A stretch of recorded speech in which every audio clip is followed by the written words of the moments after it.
Minutes के बाद pump close हो जा रहा है, यानी फिर कोई महीनों तक नहीं मिलेगा करके क्या करते हैं, पेट्रोल टैंक फुल भी हो जाएगी तो उसको हिला हिला के भर देते हैं उसके अंदर, देखे होंगे ना। तो इससे क्या होता है कि जब हम गाड़ी में टैंक में ओवरफ्लो कर देते हैं तो एयर पास होने के लिए, गैस पास होने के लिए और उसका मूवमेंट लेने के लिए जगह नहीं रहती है। उससे क्या होता है, ब्लास्ट हो जाता है, टैंक ब्लास्ट हो जाता है, तो हमारी जान जा रही है इससे। तो कभी भी हम लोग जो है ना इस तरह की गलती नहीं करना है। अगर आपकी 45 लीटर्स की टैंक है तो 40 तक जाओ, 5 लीटर्स का उसको गैप रखो ताकि वो गैस अपना फॉर्म हुआ तो उसके अंदर रहे। तो सुबह आप गाड़ी रात में रख दे, जब भी गाड़ी स्टार्ट कर रहे हैं तो उसका एक बार फ्यूल टैंक का कैप खोलो, उसके बाद फिर बंद करके करो। डेली ये जितना देर समर चलेगा हमें इतना एक बार हमें जरूर करना है, चाहे वो 2 व्हीलर हो चाहे 4 व्हीलर हो। आप देखे होंगे टैंक खोलते की एक आवाज आती है आपको, क्या रहता है वो, गैस पंप, उसी से ब्लास्ट हो जाता है। तो ये चीज का हमें ध्यान रखना है। और यही समर में एक और चीज होती है, टायर ब्लास्ट होते हैं।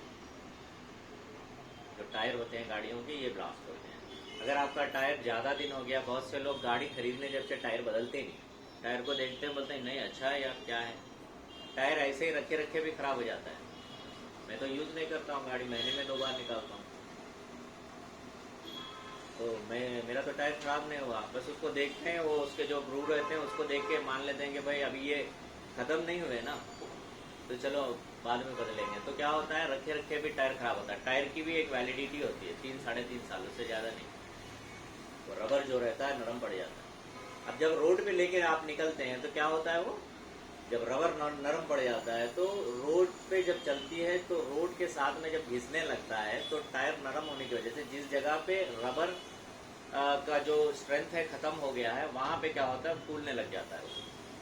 मतलब हमें मार लगता है तो जैसे फूल जाता है ना, ऐसे फूलने लगता है। तो जब आप ऐसे ही गाड़ी चलाएंगे तो क्या होता है, वो वाला हिस्सा रोड के ऊपर ज्यादा लगता है, जहाँ पे उठा वाला है उसी जगह से टायर ब्लास्ट होता है। जब टायर ब्लास्ट होता है रनिंग में कार का या बाइक का, तो जिस तरफ का ब्लास्ट हुआ है उसी तरफ को गाड़ी खींचने लग जाती है और हमें बहुत हेवी लॉस होने के चांसेस रहते हैं। तो ये चीज का हमें ध्यान रख के गाड़ी चलाना है। अब हम आ जाते हैं हमारे फॉर्मेट में। तो आप यहाँ पे देखेंगे कि फर्स्ट वाला इमेज आपको जो दिखाया जा रहा है ये सीट एडजस्टमेंट। क्या आपको पता है कि सीट एडजस्टमेंट सही नहीं करने की वजह से आपका रोड एक्सीडेंट हो सकता है। सीट एडजस्टमेंट अगर आप सही नहीं करेंगे तो आपका रोड एक्सीडेंट हो रहा है। तो हम सोच में पड़ गए कि अभी ये सीट से और रोड एक्सीडेंट से क्या लेना देना है।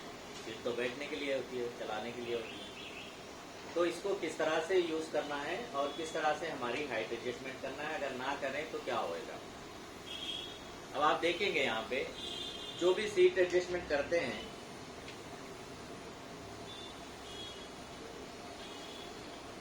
हम इस तरह से बैठ के चलाते हैं। यहाँ पे आप इमेज में देखेंगे एक लीवर दिया है, उसी हिसाब से यहाँ पे भी एक लीवर देगा है ना?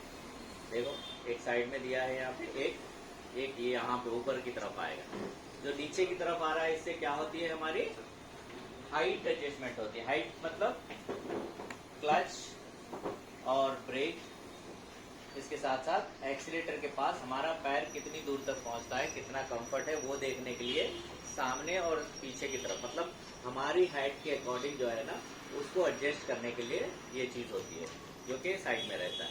लेकिन 90% हमारी गाड़ियों में इंडिया में जितनी भी आती है इस तरह का यू क्लैंप आता है ना, हम नीचे की तरफ से ऐसे यूज करते हैं, इस तरह के आता है।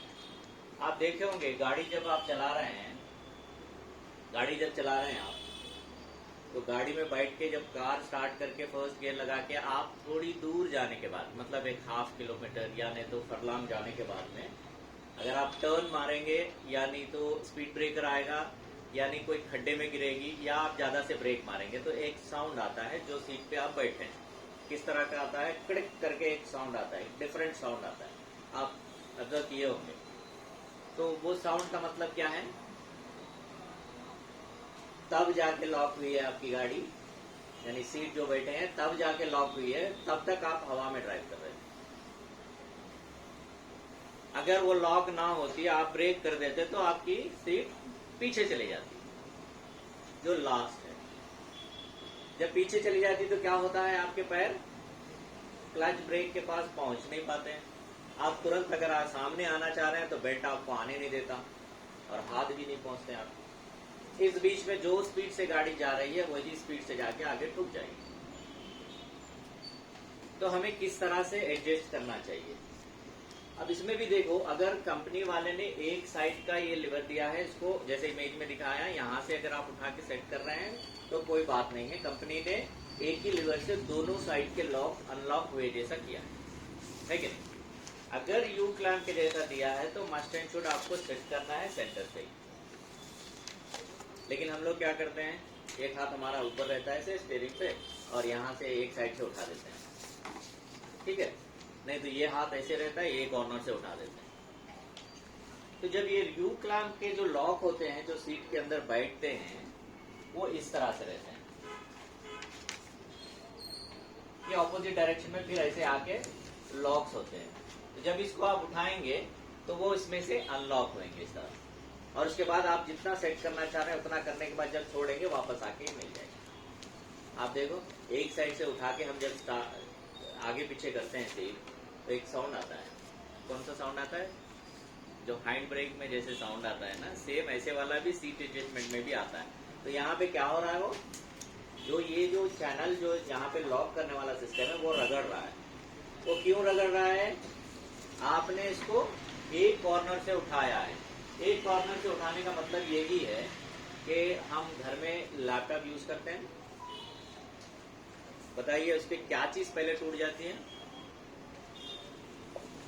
हिंजेस टूट जाते हैं। तो वो हमारी गलती से टूटते हैं, क्योंकि हम जल्दबाजी में 99.9% लैपटॉप को एक कॉर्नर से उठा देते हैं। सही है कि नहीं? जबकि अगर आप सेंटर से उठाएंगे तो आपका इंजन कभी भी ना टूटे, क्योंकि बैलेंस एक तरफ से ही उठ रहा है, दूसरी तरफ उसको बैलेंस नहीं ले रहा है। तो आप यहाँ फॉर एग्जाम्पल देखेंगे, मैंने एक कॉर्नर से ऐसे उठाया है, इस तरफ का पूरा उठ गया, इस तरफ का नहीं उठा। तो आने के चंद दिन के बाद में ये अब हम लोग को टूट जाएगा। तो इसी तरह से हमारे जो लॉक सिस्टम होता है, आपने एक साइड से उठाया, जिस तरफ से उठाए उस तरफ का अनलॉक हो गया, दूसरे तरफ का नहीं हुआ है, इसके लिए वो रगड़ रहा है। बस ऐसे ही आप 6 से 7 महीने तक अगर या 4 महीने तक अगर आप कार इसी तरह से एडजस्ट करते हुए चलाएंगे तो क्या होएगा, वो एक तो लॉक होएगा, सही से काम करेगा, एक साइड का लॉक नहीं होएगा। जब दोनों साइड एक साइड का लॉक नहीं होएगा तब क्या होता है, ये जो सामने वाले इसके जो टीथ होते हैं, जो पकड़े रखते हैं इसको, ये घिस जाते हैं। घिसने की वजह से क्या होता है, जब आप ब्रेक मारते हैं तो ये इसमें से ऐसे स्लिप हो जाते हैं, उसके बाद सामने की तरफ आ जाती है। तो हमें किस तरह से सेट करनी चाहिए हमारी हाइट के हिसाब से, क्योंकि आपसे पहले जो ड्राइव किया है शायद वो आपसे थोड़ा लंबा था होगा या नहीं तो छोटा था होगा, तो वो अपने लेग के हिसाब से, मतलब लेग की हाइट के हिसाब से वो सीट एडजस्टमेंट किया। तो आपको भी क्या करना है, सबसे पहले सीट पे बैठना है, ठीक है।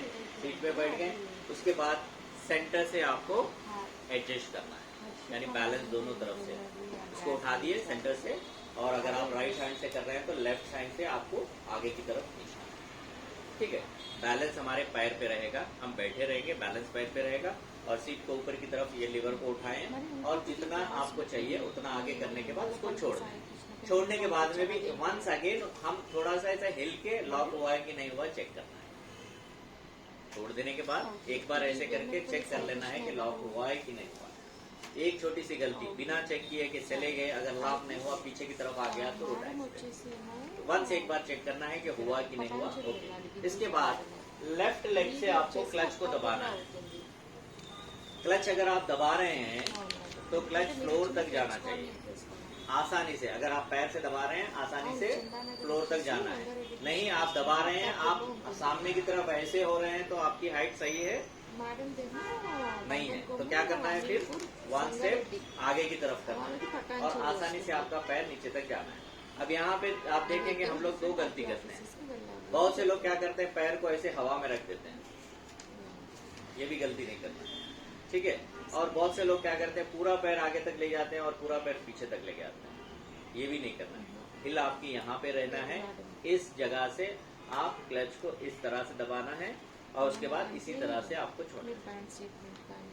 तभी आपको फील होएगा कि क्लच मैंने कितना दबाया है और कितना मैंने छोड़ा है और गाड़ी कितना छोड़ने के बाद आगे जा रही है। ये चीज का हमें माइंड में आ जाता है। कभी भी इस तरह की गलती या हवा में रखने वाली गलती नहीं करना चाहिए। गाड़ी पूरी चलाने आ जाएगी लेकिन क्लच फर्स्ट गियर में आप गाड़ी को बंद कर देंगे। क्यों बंद कर रहे हैं? क्योंकि हमें पता नहीं चल रहा है कि गाड़ी कहाँ से निकल रही है, हवा में रख रहे हैं पैर, और दूसरा यहाँ से पूरा ले जा रहे हैं, पूरा लेके आ रहे हैं। ये भी नहीं करना चाहिए। व्हील यहाँ पे होना चाहिए, पूरा प्रेस, उसके बाद धीरे से रिलीज। तो कहाँ आने के बाद में हमें आ रहा है ये देखना है। आप आसानी से इस तरह से कर सक रहे हैं तो आपकी लेग के मूवमेंट के हिसाब से आपको हाइट एडजस्ट हो गई है। ठीक है, नेक्स्ट क्या रहेगा अभी? क्या आप दूर बैठ के ऐसे गाड़ी चला सकते हैं? नहीं चला सकते। या करीब बैठ के चला सकते हैं? नहीं चला सकते। हमारे शोल्डर से हमारी हाइट कितनी, हैंड की हाइट है, ये भी हमें स्टीयरिंग के साथ में डिस्टेंस को सही से होना चाहिए। अगर आप दूर बैठ के चला रहे हैं, एक टर्न मार रहे हैं, लेफ्ट टर्न मार रहे हैं, तो अगर आप ऐसे बैठ के टर्न मार रहे हैं, दूर है आप, हाथ यहाँ तो आ जाएंगे आपको, लेकिन जब टर्न मार रहे हैं तो ये हाथ इस तरफ आना है आपको, है ना। जब यहाँ से आएंगे तो आधा आने के बाद में क्या होगा, आपका हाथ छूट जाएगा। तो आधी घूमी वाली स्टीयरिंग वापस उसी स्पीड से साइड में मारेगी फिर आप। तो क्या होता है, आप जब घूम रहे हैं आपके साथ और भी बंदे घूमते रहते हैं, जब आप आधा घूम के ऐसे करेंगे तो ये आके इसको मार देगा। हम लोग बहुत एक्सीडेंट्स ऐसे देखते हैं, है ना। चलती हुई गाड़ी में ये इसको ठोक देता है। क्यों ठोक रहा है? इसकी हाइट एडजस्टमेंट सही नहीं है। हाथ के हिसाब से स्टीयरिंग के बहुत दूर बैठा है, इसके लिए उसका हाथ यहाँ से स्लिप हो गया है। जब आधा घूमने के बाद स्टीयरिंग जब छोड़ देते हैं तो फट से आगे इसी तरफ मार देता है। तो करना क्या चाहिए हमें? बैक रेस्ट को एडजस्ट करना है। बैक रेस्ट को किस तरीके से एडजस्ट करेंगे आप स्टीयरिंग पे बैठने के बाद में, आप जैसे ये स्टीयरिंग, आप स्टीयरिंग पे बैठने के बाद में दोनों हाथ आपके नीचे से एक ही साथ में आपको इस तरह से ऊपर तक लाना है, तो आसानी से आपके हाथ दोनों आके मिलना है। जब नीचे से चलेंगे आप, दोनों हाथ यहाँ पे ला रहे हैं तो यहाँ आके मिलना चाहिए। नहीं, यहाँ से जब चले हैं, आगे आने के बाद आप आगे की तरफ आ रहे हैं तो बैक रेस्ट सही नहीं है। क्या करना है हमें? वन स्टेप और आगे की तरफ करना है। ज्यादा भी नजदीक रहेंगे तो आपके ये जो रहेंगे डोर में लगेंगे, साइड में जो डोर रहता है इसमें लग जाएंगे, और अनकंफर्ट प्लेस में बैठ के आप नहीं ड्राइव कर सकते, नहीं सीख पाएंगे। ठीक है, वंस एक बार आप ड्राइविंग जब आपको आ जाएगी, आपको प्रैक्टिस हो जाने के बाद आप कैसे भी बैठ के चला सकते हैं, लेकिन सही तरीका यही है, इसी हिसाब से हमें ड्राइव करना है। अब ये हो गया हमारी हाइट एडजस्टमेंट, उसके साथ साथ ये हो गया। अब नेक्स्ट यहाँ पे देखेंगे आप कि बहुत से लोग इस चीज को निकाल फेंकते हैं। ज्यादा करके गाड़ियों में देखेंगे हेडरेस्ट को निकाल देते हैं। अब ये यहाँ पे दो चीज देखेंगे आप, एक तो हमारे पेडल से हम दूर ना होए, इसके लिए हम हाइट एडजस्टमेंट किए। पीछे बैक रेस्ट जो है, बैक रेस्ट क्या करता है हमें, जब आप ब्रेक मारते हैं, क्लच मारते हैं, वही सपोर्ट करता है आपको, पीछे नहीं गए, है ना, ये बैक रेस्ट। और ये हेडरेस्ट क्या काम करता है आपका? आराम के लिए नहीं दिया है वो, आपकी जान बचाने के लिए दिया है। बहुत से लोग सोचते हैं कि हमें आराम के लिए दिया है ना। 90% सबके लोग दिमाग में यही रहता है कि हमें हेड को आराम के लिए दिया है, लेकिन नहीं, ये आपकी जान बचा रहा है। किस तरह से जान बचा रहा है? गाड़ी में आग लग जाए, गाड़ी पानी में गिर जाए, गाड़ी पलटी मार जाए या शॉर्ट सर्किट हो जाए, जो कुछ भी हो रहा है, एक्सीडेंट हो जाए, आपकी जान यही बचा रहा है। वो किस तरह से बचा रहा है? जैसे गाड़ी आपकी पानी में गिर गई तो गाड़ी से बाहर कैसे आना है आपको? मैं जितनी चीजें ये बताया हूं, इन पूरों में एक ही कॉमन होता है कि डोर और विंडोज लॉक हो जाते हैं। ना बंदा बाहर से खोल सकता है, ना अंदर से खोल सकता है। तो एक ही तरीका है, आप ये हेडरेस्ट को निकालें और इससे जो भी शीशा है आपका साइड का वो तोड़े और बाहर आए। और जब ये यहाँ पे एक बटन होता है जिसको प्रेस करने के बाद ये बाहर इस तरह से निकलता है। ये रॉड रहते हैं, स्टेनलेस स्टील से बने रहते हैं, बहुत हार्ड मेटल के रहते हैं। जब ये बाहर निकलेगा तो आप इसको ऐसे पकड़ के दोनों हाथ में ये जो रॉड रहेंगे, इससे आप जो शीशा तोड़ना चाह रहे हैं, मतलब आपको पता चलेगा कि मैं इससे बहुत करीब में है, मैं जल्दी निकल सकता हूँ, ये सामने वाला शीशा तोड़ के मैं निकल सकता हूँ। जब पानी में गिरती है गाड़ी तो इस तरह से गिरती है, सामने की तरफ गिरती है, ऐसे या ऐसे या ऐसे नहीं गिरती है। क्यों इस तरह से गिरती है? इंजन का वेट ज्यादा रहता है ना, तो जब भी गिरती है तो इस तरह से गिरती है। तो हम साइड वाले शीशे से या पीछे वाले शीशे से आप बाहर निकल सकते हैं, जहां से आपको आसान हो। पानी में जब गाड़ी गिरती है तो आप कब निकल, कितनी देर रहती है, आपको टाइम रहता है 5 से 6 मिनट का आपको टाइम रहता है, बस इतना ही। इस बीच में आपको ये सारी चीजें करना है, क्योंकि जब पानी अंदर आ जाएगा ऑक्सीजन भी नहीं मिलेगा।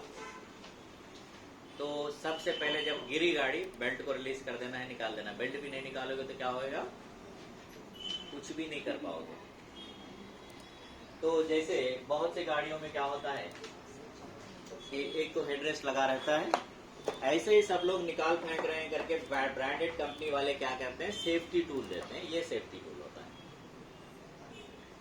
ये सेफ्टी टूल से आप इस जगह देख रहे हैं ना, यहां से ये हमारे बेल्ट को काट सकते हैं इस तरह से। कट गया ना, जैसे बेल्ट यहाँ पे लगा हुआ है हमारा, यहाँ पे डाले से खींचे, बेल्ट कट गया। उसके बाद यहाँ से आप जो भी शीशा तोड़ना चाह रहे हैं तोड़ दिए, और उसके बाद यहाँ से पीसेस करके आप बाहर निकलें। ये आपको ब्रांडेड कंपनी वाले तो ये देते हैं आपको, लेकिन जिस गाड़ी में ये चीज नहीं आई आप ऑनलाइन से ले सकते हैं। इसका साइज रहता है, इतना रहता है, इससे बड़ा रहता है, इससे छोटा भी रहता है। और ये रखना कहाँ पे चाहिए आपको? पीछे, बैक स्टोरेज। 90% जब ले लिए, खरीद लिए, बस इसको रखो अच्छा से, अंदर रखो, पीछे रखते हैं। बहुत से लोग लेफ्ट साइड के टूल बॉक्स में रखते हैं। बेल्ट लगा है, लॉक हो गया, आप उधर जा सकते हैं? नहीं जा सकते हैं। तो कहाँ पे रखना है इसको? राइट साइड के बॉटल गार्ड रहता है आपको, है ना, बॉटल गार्ड में रखना है। नहीं तो आपके पैर के नीचे, जहां से सीट एडजस्टमेंट कर रहे हैं वहां पे, यानी आप हाथ ऐसे करेंगे तो लेफ्ट साइड के सीट के पीछे के में एक जिप रहता है, वो कॉर्नर में भी नहीं रखना है, ये कॉर्नर में रखना है। इतनी सारी चीजें हैं। वो कॉर्नर में रख दे तो फिर रख के भी कोई फायदा नहीं। तो इस तरह से ये सेफ्टी टूल आपको काम आता है। और ये रहा आपको बचाने का तरीका, है ना। हेडरेस्ट कैसे बचाता है आपको, इस तरीके से, चाहे आग लगे, चाहे पलटी मारे, चाहे किसी हेवी चीज से ठुक जाए गाड़ी, इन सारी चीजों में विंडोज एंड डोर्स लॉक हो जाते हैं। ठीक है। अब एक और तरीके से ये आपकी जान बचाता है। कैसे? जब गाड़ी हमारी जाके ठुक जाती है तो जो फोर्स से जाके आपकी गाड़ी ठुकी है, एयर बैलून्स ओपन होते हैं, है ना। जब एयर बैलून्स ओपन होते हैं, उसी फोर्स से हम जाके उसके ऊपर गिरते हैं, उसी हिसाब से हमें बेल्ट फिर पीछे की तरफ खींचता है। ऐसे जाके गिरने के बाद वापस फिर पीछे खींचता है। जब हम पीछे आ जाएंगे तो क्या होएगा? बैक रेस्ट तो आपको रोक देता है यहाँ तक, बॉडी तक, क्योंकि वो है, हेडरेस्ट नहीं है। तो क्या करता है, यहाँ से आपकी नेक को ये पीछे की तरफ मारता है, और ये नेक के जो बोन होते हैं, ये फ्रैक्चर होने की वजह से आदमी को एक खरोच भी नहीं आएगी, लेकिन वो मरा पड़ा रहेगा। बहुत सारे इंसिडेंट्स में ये सब एक्सपेरिमेंट किए, जैसे पोस्टमार्टम किए, ये सब करने के बाद 90% सबकी नेक के बोन्स जो है ना, फ्रैक्चर होके मर जाने की चांसेस ज्यादा करके। तो इसके लिए हमें नहीं निकालना। अब ये लोग जो निकालते हैं, इनसे पूछा गया कि भाई आपने क्यों निकाला है? इनका आंसर रहता है, मैं जब रिवर्स ले रहा हूं मुझे ये अड़चन कर रहा है। भाई सब ऊपर की तरफ खींचो, ये बीच से आपको होल रहेगा। यहां से देखो, आप तो अपनी जान से खेल रहे हो, है कि नहीं। इसको ऊपर खींचोगे, इसके बीच से दिखेगा आपको, चाहे पीछे वाला रहो, वो लास्ट वाला रहो, ये लास्ट वाला रहो। तो निकालने की तो कोई जरूरत नहीं है। इसके लिए बहुत सारी कंपनीज क्या किए हैं, इनबिल्ट कर दिए और बीच में एक छोटा सा होल देते हैं। देखे ना, जैसे होंडाई है या ऐसी कंपनीज है, वो लोग क्या किए, इनबिल्ट करके उसके बीच के हिस्से से होल दिए ताकि वो लोग उसके बीच से देखें। क्योंकि ज्यादा करके, क्योंकि इस तरह के एक्सीडेंट होने के बाद में बहुत से लोग मर रहे हैं, तो कौन सी गाड़ी थी, फलानी कंपनी की गाड़ी थी, क्यों मर गए, नेक ब्रेक होने की वजह से मर गए। तो कंपनी का भी नाम खराब होएगा और गाड़ी भी बिकेगी नहीं। इसके लिए वो लोग क्या कर दिए, इनबिल्ट कर दिए।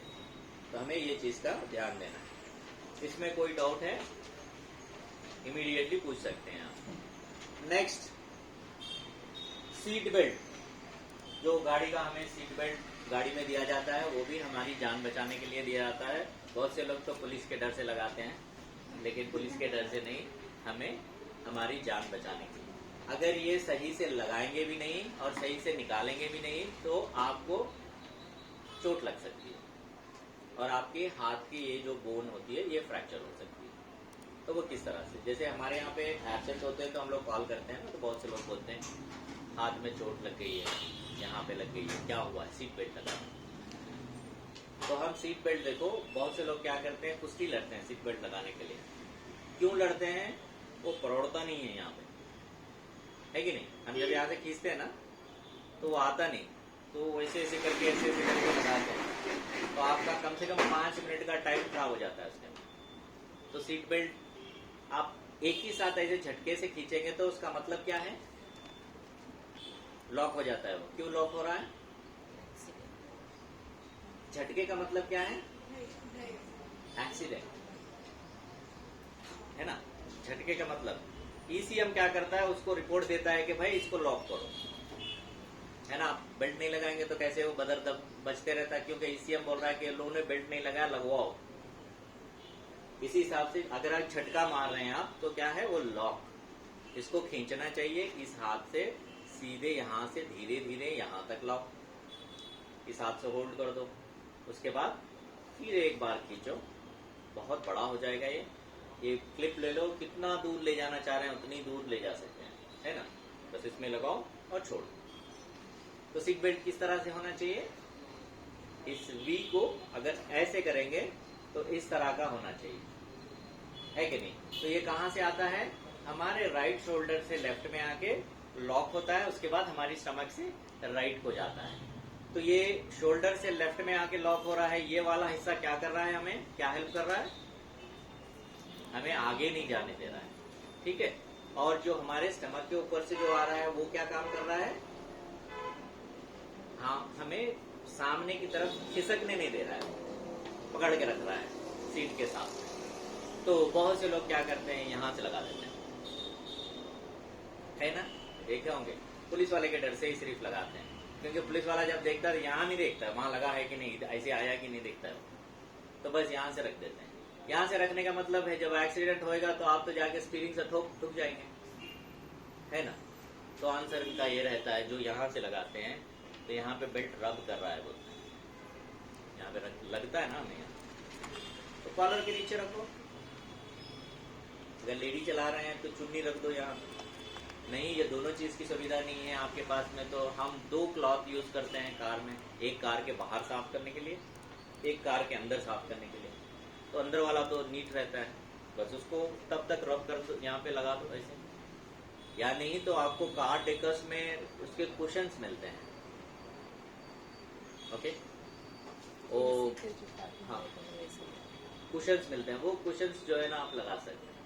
जैसे एसी के पाइप के ऊपर एक कवर चढ़ता है, देखो व्हाइट वाला ऐसे रहता है, वो कवर के जैसे रहेगा, वेलक्रो लगे रहेगी उसके अंदर, ऐसे लगा दे सकते तो रहेगा, लेकिन लगाना जरूरी है।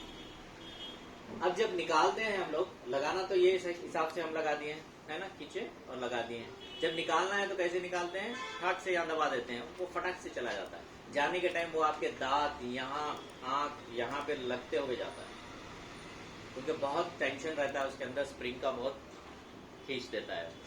तो हाथ में कैसे लगता है, आपने क्या किया है, जब बेल्ट लगाया आपका हाथ ये वी के बीच में से है, स्टीयरिंग के पास, है ना। तो जब यहाँ से छोड़ोगे तो कहाँ आके लगेगा, वो इस जगह पे लगेगा, और ये बोन जो है वो फ्रैक्चर होने के चांसेस रहते हैं। तो हमें निकालना किस तरह से, फिर से आप ये बेल्ट को यहाँ से उठाओ और इससे होल्ड कर दो, और यहाँ बटन दबाओ और अपने हाथ से बकल को उठाओ, साइड में डाल दो, वो अपना काम करते रहेंगे। तो इस तरह से हमें बेल्ट जो है ना लगाना चाहिए। नेक्स्ट आप देख रहे हैं स्टीयरिंग। स्टीयरिंग में क्या प्रॉब्लम आता है ज्यादा करके हम ड्राइविंग करने के टाइम पे,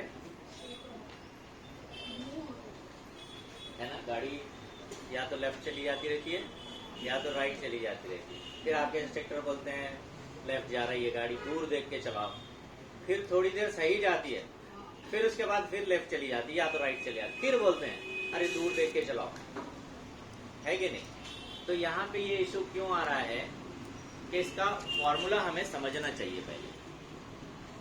कार में कितनी टायर होती है? राइट और लेफ्ट को घूमने वाली टायर कितनी रहती है?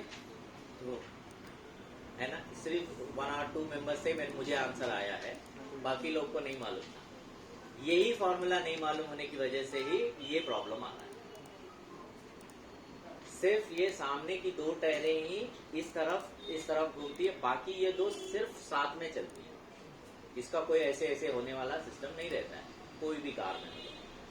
तो जब ये 2 टायर से ये 2 टायर जब स्ट्रेट रहेंगे तभी ही गाड़ी स्ट्रेट जाएगी। ये टायर से ये टायर जब स्ट्रेट रहेंगे तभी हमारी गाड़ी सीधी जाती है, वरना हमारी गाड़ी ये टायर इस तरफ घूमे रहेंगे तो इधर जाएगी, अगर इस तरफ घूमी रहेगी तो इधर जाएगी। अब यहाँ पे क्या होता है कि जब गाड़ी चला रहे हैं, गाड़ी अगर लेफ्ट जा रही है तो इंस्ट्रक्टर बोलते हैं लेफ्ट में गाड़ी जा रही है, तो आप क्या करते हैं वहां पे राइट कर देते हैं। तो फिर वो थोड़ी दूर सही जाके उसके बाद राइट जाना स्टार्ट करती है, फिर उसके बाद क्या करते हैं, फिर लेफ्ट करते हैं, फिर थोड़ी दूर सही जाने के बाद में फिर मतलब आपने इसको राइट कर दिया है, तो फिर वो जितना टेढ़ी हुई थी उतनी दूर सही होके फिर उसके बाद फिर राइट में जाना स्टार्ट करती, क्योंकि ये टायर से ये टायर मैच नहीं। तो यहाँ पे करना क्या चाहिए हमें, जब गाड़ी लेफ्ट जा रही है तो राइट नहीं सेंटर। गाड़ी लेफ्ट जा रही है तो सेंटर, राइट नहीं। अगर राइट जा रही है तो सेंटर। तो ये कैसे हमें पता चलेगा? बहुत से लोग क्या करते हैं, यहाँ पकड़ते हैं, यहाँ पकड़ते हैं, ऐसे पकड़ते हैं। नहीं, सबसे पहले पकड़ने का तरीका ये है कि दोनों हाथ बरोबर में होना चाहिए और आपके फिंगर अंदर की तरफ नहीं बाहर की तरफ होनी चाहिए, इस तरह से। आप देखो मेरे फिंगर स्ट्रेट है, मेरी कार्ड स्ट्रेट जा रही है, थोड़ा दूर जाने के बाद मेरे हाथ इस तरह से टर्न में है। बताओ ये फिंगर किस तरफ को डाउन है? अब मुझे क्या राइट कर देना चाहिए? क्या कर रहा हूं मैं यहाँ पे? स्ट्रेट, मतलब मैं पीछे के टायर से इसको स्ट्रेट किया हूं, फिर मेरी गाड़ी स्ट्रेट जाएगी। फिर उसके बाद अगर राइट जा रही है तो फिर क्या कर रहा हूँ, इसको स्ट्रेट कर रहा हूँ। आप यहाँ पकड़ के चलाने के टाइम पे आप अगर लॉन्ग व्यू भी देख रहे हैं तो आपके ये फिंगर आपको नजर आएंगे, है ना? इसी तरह से कर। अब यहाँ पे लॉन्ग व्यू देख के चलाओ, दूर देख के चलाओ जो बोलते हैं, यहाँ पे हम लोग क्या गलती करते हैं कि मानो कार यहाँ से जा रही है, इंस्ट्रक्टर ने बताया आपको दूर देख के चलाओ, तो दूर देख के एक पॉइंट बना देते हैं, वहां पे एक जगह को देखने लगते हैं, कौन सी भी एक जगह, जैसे रोड पे एक प्लेस को देखने लगते हैं, वहां तक कार जाने तक तो उसको देख रहे हैं आप लॉन्ग में, तो कार सीधी जा रही है, लेकिन वो पॉइंट को यहीं पे रोक के रखे हैं। करीब जाने के बाद फिर वो विजन डिस्टर्ब हो जाता है, आपका राइट लेफ्ट हो जाती है। तो यहाँ पे हमें क्या करना है, आपने एक पॉइंट बनाया है, तो कार जब सीधी जा रही है तो वो भी सामने जाना चाहिए, आपका व्यू भी आगे की तरफ जाते रहना चाहिए, तभी आपकी गाड़ी राइट जा रही है कि लेफ्ट जा रही है पता चलेगा। और आप बाहर जब देखते हैं तो 90 डिग्रीज का आपको एक व्यू मिलता है। 3 किस्म का व्यू होता है, एक स्ट्रेट व्यू होता है, ये विंडशील्ड से आप देखते हैं ना, एक व्यू बनता है आपका। उसके बाद स्ट्रेट का होने के बाद अगर लेफ्ट ले रहे हैं तो एक और व्यू, डायरेक्शन चेंज हो जाता है ना? फिर अगर आप सेंटर करेंगे तो फिर व्यू चेंज हो जाता है, फिर ऐसे देखेंगे तो फिर एक व्यू रहता है। आपको 3 व्यू रहते हैं, राइट टर्निंग में एक व्यू बनता है, लेफ्ट टर्निंग में एक व्यू बनता है, और स्ट्रेट में जो है ना आपको एक और व्यू बनता है। आप देखेंगे तो गाड़ी किस तरफ को जा रही है आपको पता होता है कि नहीं? और दूसरी चीज यहाँ पे, इसमें कोई डाउट है? क्लियर हो गया ना? कल से हम लोग हाथ ऐसे रखेंगे और लॉन्ग व्यू देखेंगे, व्यू को भी आगे ले जाएंगे, व्यू को भी आगे ले जाएंगे, तभी हमारी गाड़ी एकदम परफेक्ट जाएगी। और जब लेफ्ट हो रही है तो राइट नहीं सेंटर, ठीक है? पीछे के टायर से मिलाना है। अब बताओ, बहुत से लोग स्टीयरिंग को मार ऐसे पकड़े रखते हैं कि 2 हाथ से खींचेंगे भी तो नहीं छोड़ते हैं, है कि नहीं? क्यों हो रहा है इस तरह से? गलती उनकी नहीं है, मन में ये रहता है कि भाई स्टीयरिंग घुमाएंगे तो ही गाड़ी घूमेगी, है कि नहीं? तो शायद अगर मैं इसको छोड़ दूं तो ये गिर करके फिर जाएगी करके उनके मन में डर रहता है। क्योंकि जब कार स्टार्ट होकर चलने लगती है, शायद मैं इसको छोड़ दूं तो ये शायद अपने आप घूम जाएगा, वो मन में डर रहता है। तो हमें ये ध्यान में रहने की वजह से क्या होता है, उनके माइंड में बैठा रहता है, इसके लिए वो बहुत टाइट पकड़ देते हैं। तो टाइट पकड़ने का मतलब ये है उनको स्टीयरिंग बैलेंस नहीं आएगा, तो आपके इंस्ट्रक्टर भी बेजार हो जाएंगे, उसके बाद बोलेंगे बाकी सब सही सिखाएंगे, वो स्टीयरिंग का ही नहीं छोड़ देंगे वो लोग, क्योंकि नहीं कर पाते हैं। एक और चीज है, एक टर्न मार रहे हैं आप, राइट टर्न मार रहे हैं या लेफ्ट टर्न मार रहे हैं हाईवे में, आपने टाइट पकड़ा रखा है, सामने से लॉरी आ रही है, ना आप कर पाएंगे ना वो कर पाएगा, फिर वो हमारे ऊपर आ जाएगा। तो स्टीयरिंग को किस तरह से पकड़ना चाहिए? अच्छा, पूरी गाड़ी चलाने में कहाँ पे ज्यादा हमें ताकत लगती है?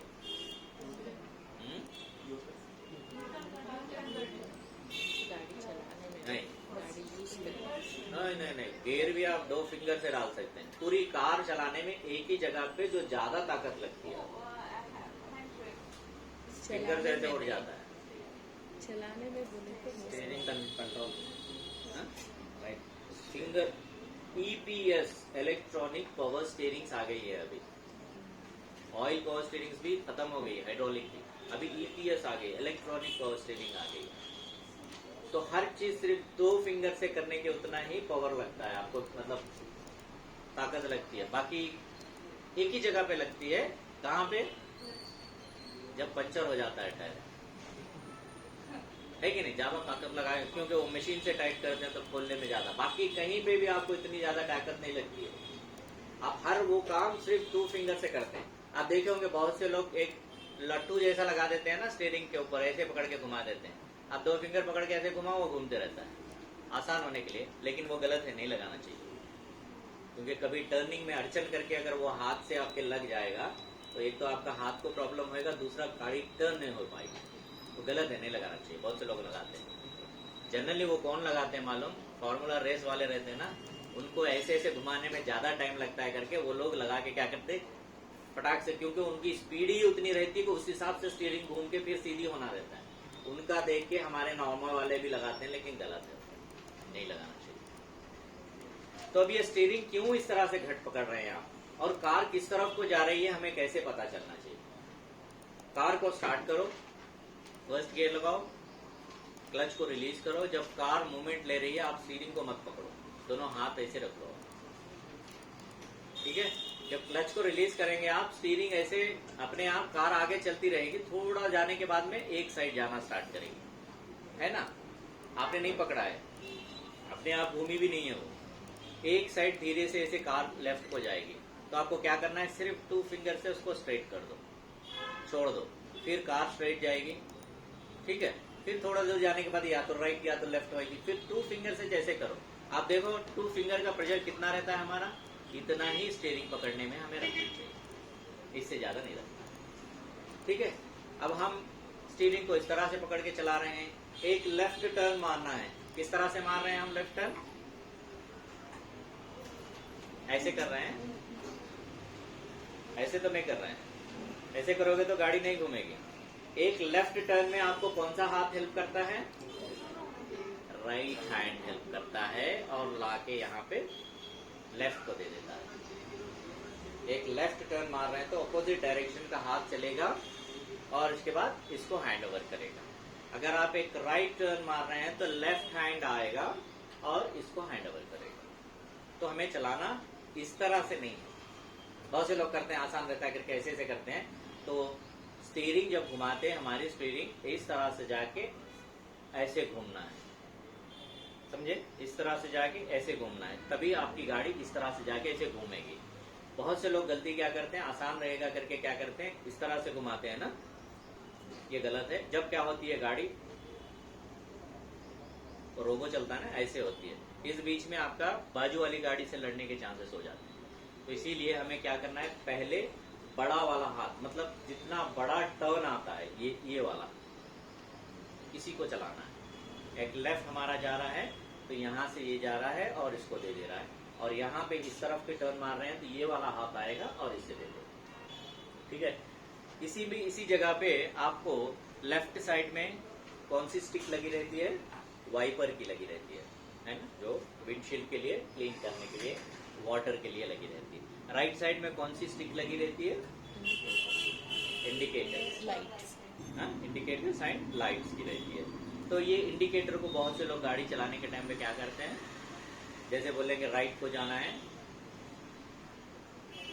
ऐसे करके देखो, यहाँ से कंसंट्रेशन हट के जब यहाँ आ जाएगा तो रोड एक्सीडेंट होता है, कोई भी कभी भी आ सकता है। तो हमें कार के अंदर देख के चलाने का क्या है, रियर व्यू मिरर और क्लस्टर। क्लस्टर क्यों देख रहे हैं हम लोग, कितना हम स्पीड चला रहे हैं वो देखने के लिए ना, वार्निंग साइंस देखने के लिए। आपके पीछे लगे, ये पीछे लगे थे, ये आपकी गाड़ी के लिए, आपके लिए हार्मफुल है। रनिंग गाड़ी में आपको ये 3 इंडिकेशंस नहीं आना चाहिए। अगर रनिंग गाड़ी में ये 3 इंडिकेशंस आपके इसमें से कोई भी एक इंडिकेशन जल रहा है तो आपकी गाड़ी में आग लग सकती है। तो हम कैसे कार चला रहे हैं, हम बस एक बार रियर व्यू मिरर में क्या देख रहे हैं, 1 सेकंड के लिए बस ऐसे देख रहे हैं, क्लस्टर देख रहे हैं, वापस रोड को देख रहे हैं, सीधा देख रहे हैं, क्लस्टर देख रहे हैं, वापस यहाँ पे आ रहे हैं। ठीक है, इस तरह से। क्योंकि अगर आप 1 सेकंड के लिए भी थोड़ा सा देर कर देंगे, कोई रोड क्रॉस करने वाला भी अगर आ जाएगा, क्योंकि हमारे पास आप देखते हैं वो सोचता है कि उसके पास ब्रेक है, ऐसे ही करके आ जाएगा वो। अगर ब्रेक ना लगे या हमारा ध्यान कहीं और रहे तो उसको उड़ा देंगे। इसके लिए हमें 1 सेकंड के लिए देखना है, ऐसे देख रहे हैं, बस वापस चले गए। ठीक है, इसी हिसाब से हमें गाड़ी ड्राइव करना है। अब बताओ इंडिकेटर कैसे डालना है, इसको देख के डालना है, नहीं देख के डालना है। आप देखेंगे ये स्टिक ऐसे स्ट्रेट नहीं रहता, ऊपर की तरफ ऐसे स्टीयरिंग के करीब करा हुआ रहता है, बेंड रहता है ऐसे। क्यों बेंड दिया है वो, हाँ, आपके फिंगर्स को पहुंचना चाहिए करके वो ऐसे ऊपर की तरफ देते हैं, वरना ऐसे स्ट्रेट देते। तो हमें भी पकड़ के उसको डालना नहीं है, ये 2 फिंगर्स को याद रखना है। ये फिंगर है आपकी राइट इंडिकेटर वाली और ये फिंगर है आपकी लेफ्ट इंडिकेटर वाली। यहाँ पे हाथ रखे, अगर आपको राइट टर्न लेना है, राइट लेफ्ट राइट लेफ्ट, छोड़ना नहीं है। जब अक्सर करके क्या होता है, हम इंडिकेटर डालने के टाइम पे कंफ्यूजन आ जाता है, अगर इंस्ट्रक्टर राइट बोलेंगे तो लेफ्ट डालते हैं, लेफ्ट बोलेंगे तो राइट डालते हैं। क्यों हो रहा है वो, हम जब भी इंस्ट्रक्टर आपको बोलेंगे कि भाई आप राइट इंडिकेटर डालो, तो आपके माइंड में क्या आता है, कार का इमेज आता है, मतलब आप सामने की तरफ रह के सोचते हैं इसको, है ना। जब क्या होता है, राइट लेफ्ट होता है, लेफ्ट राइट होता है, इसके लिए गलत इंडिकेटर डालते हैं, जिसमें भी एक्सीडेंट हो सकता है। इसके लिए क्या करना है, हमें सोचना नहीं है, right finger only, right left right left, वो ऑटोमेटिक जो है ना अपने आप ऑफ हो जाएगा, बंद करने की जरूरत नहीं है। जब लेफ्ट डाल के आपने घुमाया और वापस जब लेंगे वो अपने आप ऑटो स्टॉप हो जाता है।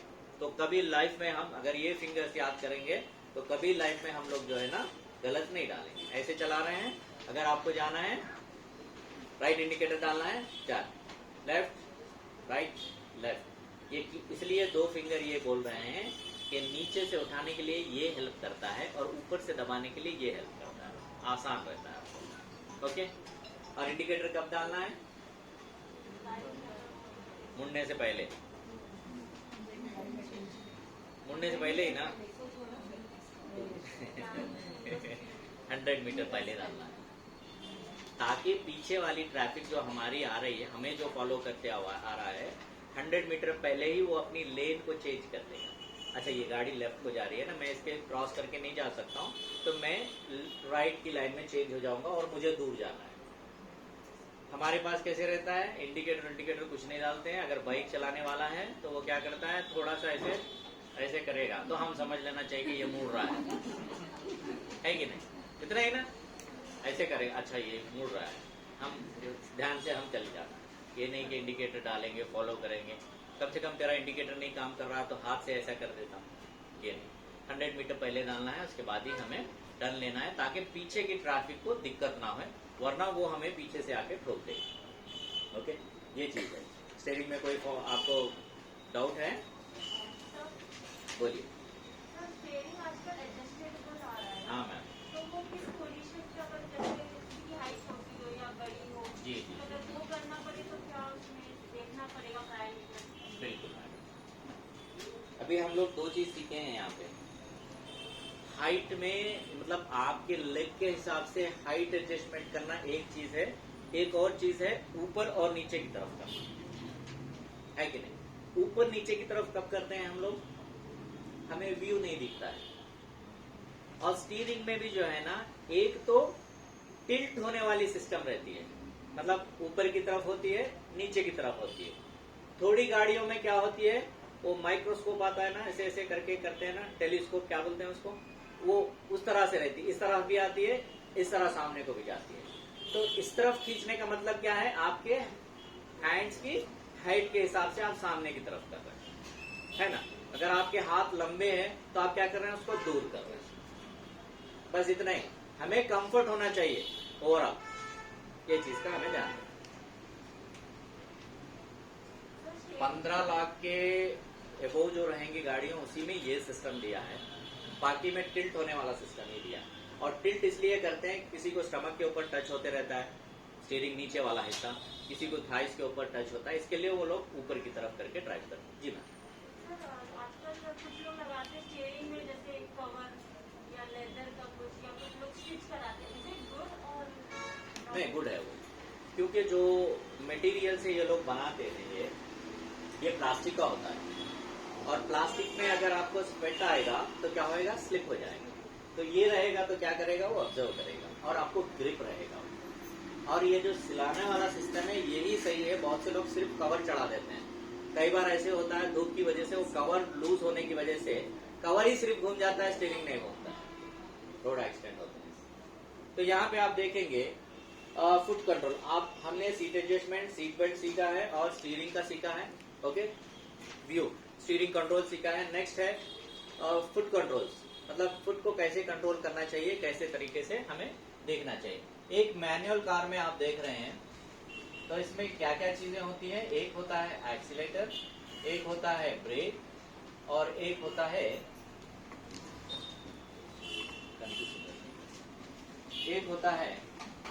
क्लच, दूसरा AMT। ऑटोमेटिक में आपको देखेंगे एक्सीलेटर होता है और ब्रेक होता है। ब्रेक थोड़ा बड़ा रहता है इसका।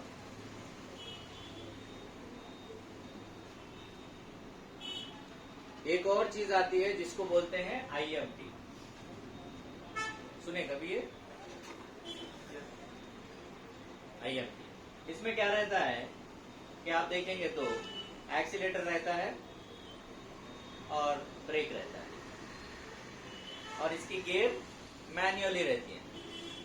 जो यहाँ पे गियर मिलती है हमें, यहाँ पे भी गियर मिलती है, मतलब आप डालना पड़ता है गियर यहाँ पे। और इसमें क्लच नहीं होता है, आधा इसका ले लिया, आधा इसका ले लिया, एक गाड़ी बना दिया। ठीक है, मैं तो बोलता हूँ कि ये लेने से अच्छा है ये ले, हमें एक्स्ट्रा क्लच मिल रहा है। तो ये चीजें हैं हमें। तो सबसे पहले हमारा राइट लेग कहाँ पे होना चाहिए, 90% आंसर रहेगा एक्सीलेटर, ब्रेक है ना। तो हमारा राइट लेग होना चाहिए V टाइप में होना चाहिए। V टाइप का मतलब है ना एक्सीलेटर पे ना ब्रेक पे, दोनों के बीच में आपका ये हिलाना है। और आपको जब एक्सीलेटर चाहिए, क्रॉस पैर ऐसे करके आपको एक्सीलेटर यूज करना है। जब कभी भी आपके सामने ऑब्जेक्ट आया है, पैर उठा के आप ब्रेक के पास आओ। जरूरत है तो इसको यूज करना है, नहीं है तो वापस ब्रेक के एक्सीलेटर के पास चले जाए। अब बताओ एक्सीलेटर को किस तरह से यूज करना चाहिए, कौन से हमारे पैर के कौन से हिस्से से हम एक्सीलेटर को यूज करते हैं, पूरा पैर रखते हैं, क्या करते हैं, ओनली फ्रंट फिंगर रखते हैं, सामने वाला हिस्सा रखते हैं। तो उससे कैसे हम गाड़ी चला रहे हैं, नहीं ना, कैसे चला रहे हैं, धीरे धीरे से हम इसको दबा रहे हैं। अब ये जो धीरे धीरे से आप जो दबा रहे हैं, इसका मीनिंग क्या है,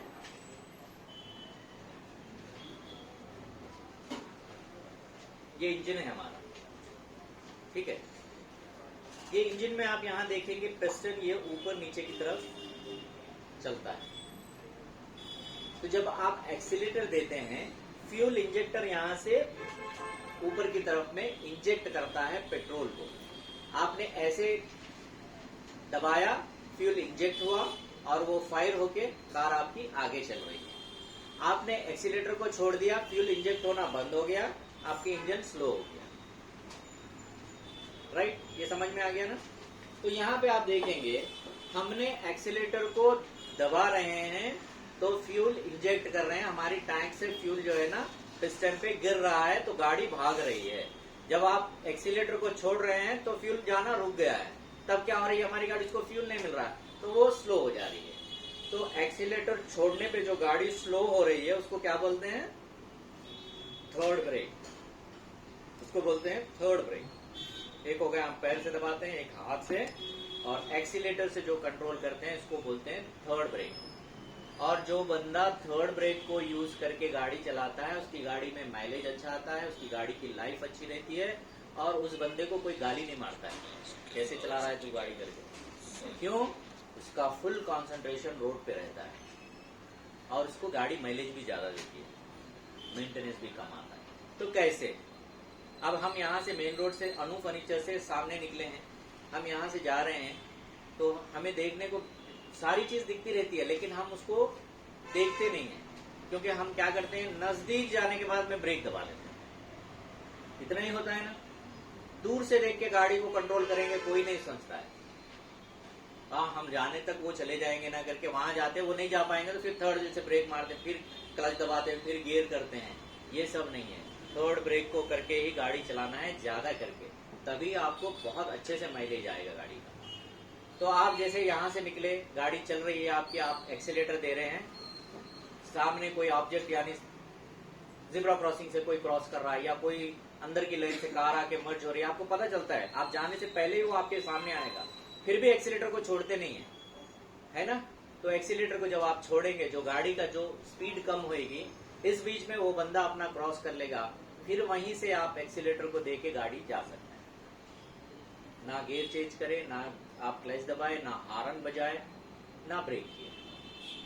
अब फोर्थ गियर में आप जा रहे हैं, एक्सीलेटर दे रहे हैं, कोई क्रॉस कर रहा है, आप जाने तक वो नहीं जाएगा, तो आपने यहाँ एक्सीलेटर को स्लो कर दिया, गाड़ी आपकी कंट्रोल होगी, इस बीच वो बंदा चले जाएगा, उसके बाद वहां से आप कंटिन्यू करते हुए अपना गाड़ी को आगे ले जा सकते हैं। अब यहाँ पे देखो, एक्सीलेटर को हम इस तरह से दबा रहे हैं, पेट्रोल ज्यादा डाल के क्या कर रहे हैं, हम स्पीड को बढ़ा रहे हैं, है ना, इस तरह से दबा रहे हैं। जब स्पीड कम चाहिए तो इसको छोड़ दे रहे हैं, यानी स्पीड बढ़ाने के लिए हम धीरे धीरे से एक्सीलेटर को यूज कर रहे हैं।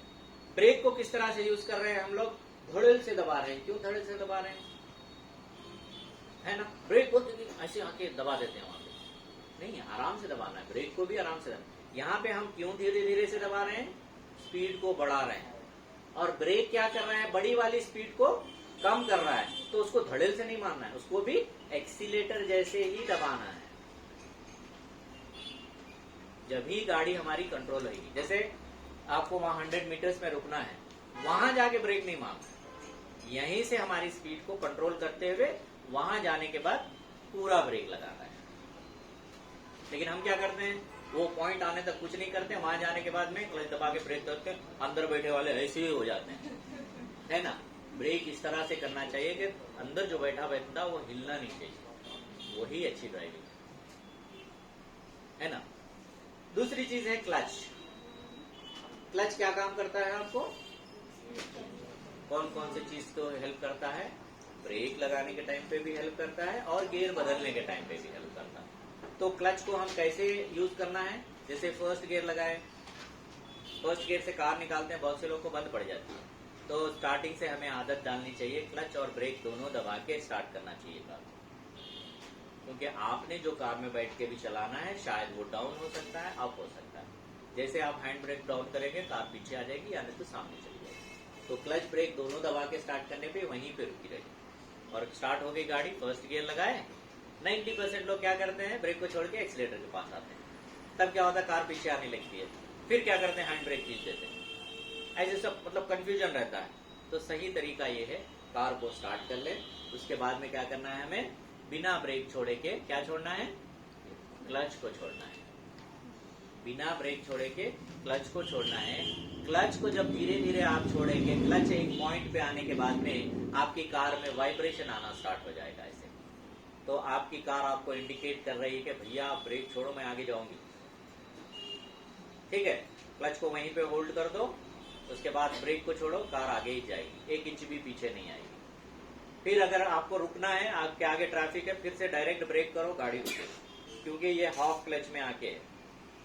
फिर उसके बाद में आप ब्रेक छोड़ रहे हैं, गाड़ी आगे जा रही है, फिर ब्रेक दबा रहे हैं, गाड़ी रुक रही है। ऐसे ये आपको कहाँ कहाँ पे हेल्प करेगा, जैसे हेवी ट्रैफिक में सिग्नल के पास में रुके हैं, ठीक है, इसी हिसाब से आप हिल पे चढ़ रहे हैं, आगे वाली ट्रैफिक रुकी, आप भी रुकना है। इसी तरीके से क्लच और ब्रेक कर दिए, फर्स्ट गियर लाए, ब्रेक ब्रेक छोड़ के आपको क्या करना है, क्लच को रिलीज करना है, वाइब्रेशन आते ही क्या करना, होल्ड कर देना है, उसके बाद ब्रेक छोड़ेंगे, 1 इंच भी गाड़ी पीछे नहीं आएगी। इसको बोलते हैं हाफ क्लच। तो हमेशा हमें इसी तरीके से गाड़ी निकालने की आदत डालनी चाहिए। ये नहीं कि आप क्योंकि जब ड्राइविंग सीखते हैं तो दोस्त लोग को सबको बता देते हैं यार मेरा लाइसेंस आ गया, मैंने ड्राइविंग सीख लिया है करके। तो दोस्त बोलता है चल यार ले ड्राइव कर, चाय पी के आएंगे, तो आपको चाबी दे दिया, आप मार गए, स्टाइल मार के अंदर बैठ के स्टार्ट कर दिया और फर्स्ट गियर में ऐसे करके ऑफ कर दिया, बोलेगा उतर तू, तेरे को चलाना नहीं आता, नहीं चलाऊंगा, है ना। इसके लिए ये फॉर्मूला यूज करके हम जब गाड़ी चलाएंगे तो 100% हम सेफ ड्राइविंग करेंगे, ठीक है। अब यहाँ पे एक और डाउट हमें रह जाता है कि हमारे जो गुरु है, इंस्ट्रक्टर है, वो कभी बोलते हैं पहले ब्रेक करो बाद में क्लच, कभी बोलते हैं पहले क्लच करो बाद में ब्रेक। फंडा समझ में नहीं आता, होता है ना। सिर्फ 2 व्हीलर चलाने वालों को, जो गियर की गाड़ी चलाती है, उनको पता रहता है अगर रनिंग गाड़ी में आप क्लच दबाओगे तो क्या होएगा, और आगे जाएगा, स्पीड बढ़ जाएगी, और क्योंकि गाड़ी फ्री हो जाती है। तो इसके लिए जब स्पीड ज्यादा रहती है, 100, 80, 70, 60, 50 रहती है, तब हमें क्या करना है, पहले ब्रेक से कंट्रोल करना है, उसके बाद क्लच दबा के गाड़ी को रोकना है। स्पीड जब ज्यादा रहेगी, स्पीड जब कम रहेगी तब क्या करना है, पहले क्लच बाद में ब्रेक करना है। स्पीड ज्यादा रहे तो पहले ब्रेक से कंट्रोल, पूरा क्लच, उसके बाद ब्रेक। जब स्पीड कम रहेगी हमारी, पहले क्लच ब्रेक बाद करना है। अब ये क्यों कर रहे हैं हमें नहीं मालूम, पहले इसका फंडा समझना चाहिए। आप कभी डायरेक्ट ब्रेक कर दिए तो क्या हो गई थी गाड़ी, क्यों बंद पड़ गई थी, नहीं पता है। तो इंजन जो होता है, अब ये इंजन, ये गियर बॉक्स है। क्लच दबाने का मतलब ये है कि इंजन और गियर का कनेक्शन को आप तोड़ रहे हैं। क्लच दबाने का मतलब क्या है, इंजन और गियर का जो कनेक्शन है वो तोड़ रहे हैं। अब ये क्या है, जैसे आपने क्लच दबाया, क्लच दबाते क्या होता है, इंजन गियर को छोड़ देता है और ये अपना ऑन रहता है और ये घूमना छोड़ देता है। ये यहाँ पे ऑन रहता है, ये छोड़ देता है घूमना। जब फिर आप क्लच छोड़ते हैं, फिर ये आगे इसको पकड़ता है, उसके बाद में अपने साथ घुमाते हुए आगे ले जाता है। तो आप डायरेक्ट जब ब्रेक करते हैं क्या होता है, ये पकड़ा रहता है इसको और ये सामने की तरफ खींचते रहता है, आप ब्रेक लगा के इसको जाने नहीं देते। तो इंजन की कैपेसिटी जब तक है वो उतना खींचेगा, उसके बाद धड़क से बंद पड़ जाएगा, ठीक है। इसके लिए क्या करना चाहिए हमें, इंजन को ऑफ नहीं हुए जैसे हम लोग क्या कर रहे हैं, क्लच दबा रहे हैं, ठीक है, क्योंकि हमें और जाना है आगे। और गाड़ी भी बंद करने के टाइम पे तुम आप डायरेक्ट दो करेंगे तो गाड़ी वैसे करके खराब हो जाएगी। इसके लिए क्या कर रहे हैं हम, इसके कनेक्शन को तोड़ रहे हैं, उसके बाद में क्या कर रहे हैं, क्लच और ब्रेक पूरा कर दे रहे हैं, फिर वापस जाना है आपको, फिर क्लच छोड़ के इसको खींचने के लिए दे रहे हैं। ये तरीका है। अभी इसमें कोई डाउट है आपको, क्लच ब्रेक एक्सीलेटर में नहीं। सेम आप यहाँ पे भी देखेंगे तो एक्सीलेटर और ब्रेक है, ये ऑटो ट्रांसमिशन व्हीकल है। अगर आप इससे कंपेयर करेंगे तो इसकी ड्राइविंग टोटल डिफरेंट रहती है। सिर्फ कॉमन इसमें रहता है स्टीयरिंग, बाकी सब डिफरेंट रहता है, क्योंकि यहाँ पे हम चलती गाड़ी में गियर बदलते हैं, यहाँ पे जब तक गाड़ी के टायर ना रुक जाएं तब तक आपका गियर नहीं चेंज होगा। अगर कोशिश कर देंगे ऐसे गियर चेंज करने की तो 50,000 हमारे जेब से छुट्टे हो जाएगी, क्योंकि इसके जो भी सामान रहता है, जैसे कि जो भी स्पेयर्स रहता है, बहुत कॉस्टली रहता है और बहुत डेलिकेट रहता है। इसके लिए कंपनी वाले ने भी 1 लाख इससे ज्यादा रखा है इसका रेट। क्यों, डिफरेंट ड्राइविंग रहना करके। बहुत से लोग क्या कर देते हैं, फ्री में सजेशन दे देते हैं कि भाई तू मैनुअल सीख ले, ऑटो ट्रांसमिशन आराम से चला लेता है। क्या ये सच है?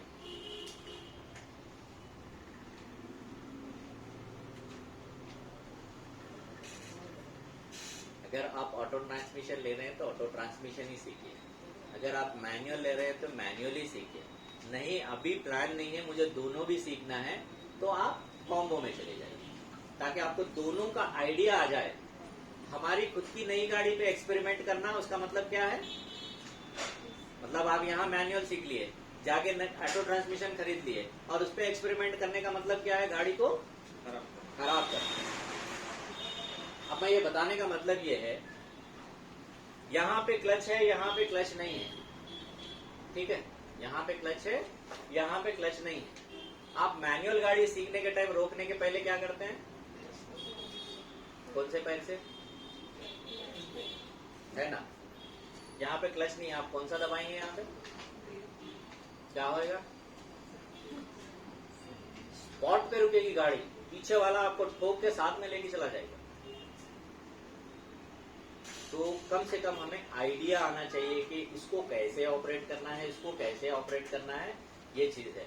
वो हाफ नॉलेज रहता है बस, या नहीं तो कोई उनको बता देता, वो हमें बता देते हैं कि आप मैनुअल सीख लो, ऑटो ट्रांसमिशन चला देंगे। यहाँ पे आप स्पीड बढ़ने के बाद गियर चेंज कर रहे हैं रनिंग गाड़ी में, और यहाँ पे जब तक टायर ना रुक जाए, आरपीएम डाउन ना हो जाए, तब तक आपका ये गियर लीवर से आप चेंज नहीं कर सकते। तो जबरदस्ती खींचने की कोशिश करेंगे तो गियर टूट जाएगा, फिर 5-6 दिन का टाइम लगेगा और शोरूम वाला अच्छी सी कलर फोटो उतार के इतनी बड़ी बिल भेज देगा फिर। तो ये सारी चीजें जो है ना हमें समझ के करना चाहिए। अब यहाँ पे रहा रनिंग में हम गियर बदलते हैं, बस यहाँ पे हम क्लच ब्रेक दबा के गाड़ी को स्टार्ट कर रहे हैं। यहाँ पे क्या कर रहे हैं, सिर्फ ब्रेक को दबा के हम गाड़ी को स्टार्ट कर रहे हैं। अगर आप ब्रेक नहीं दबाओगे तो कार स्टार्ट नहीं, ठीक है। ये सारा काम यहाँ पे ब्रेक ही कर रहा है, कार को रोक रहे हैं आप ब्रेक से, गियर भी आप चेंज कर रहे हैं। ब्रेक बिना दबाए के आप गियर खींचेंगे तो नहीं आएगा, ब्रेक दबाना है तभी गियर लगेगा। आप देखो कितना डिफरेंट है इधर से इधर, है कि नहीं। आप गाड़ी स्लो करना चाह रहे हैं, ब्रेक कर रहे हैं, गियर बदलना चाह रहे हैं, ब्रेक कर रहे हैं, कार को स्टार्ट करना है, ब्रेक कर रहे हैं। बस यहाँ पे एक चीज की सुविधा रहती है, एक बार कार स्टार्ट हो गई, गियर लगा दिए आप ड्राइविंग मोड का, तो कार पूरे हैदराबाद सिकंदराबाद पूरा घूम के आ जाती है, लेकिन कहीं भी आपकी बंद नहीं पड़ती है। तो इस हिसाब का रहता है। अब यहाँ पे सेम यही सिस्टम रहता है जैसे हमारा यहाँ पे मैनुअल वाला सिस्टम रहता है, एक्सीलेटर ब्रेक सेम ऐसे ही रहता है, काम करता है, लेकिन आरपीएम डाउन होने के बाद, मतलब एक्सीलेटर छोड़ने के बाद में आप मैनुअल तरीके से गियर को बदलना रहता है। ओके, तो थोड़ा कॉस्ट भी इसका ज्यादा है, लेकिन मैं तो बोलता हूँ यही ले लेना अच्छा है। नेक्स्ट आप देखेंगे यहाँ पे गियर वाला सिस्टम, इसमें तो डाउट नहीं है ना कुछ भी।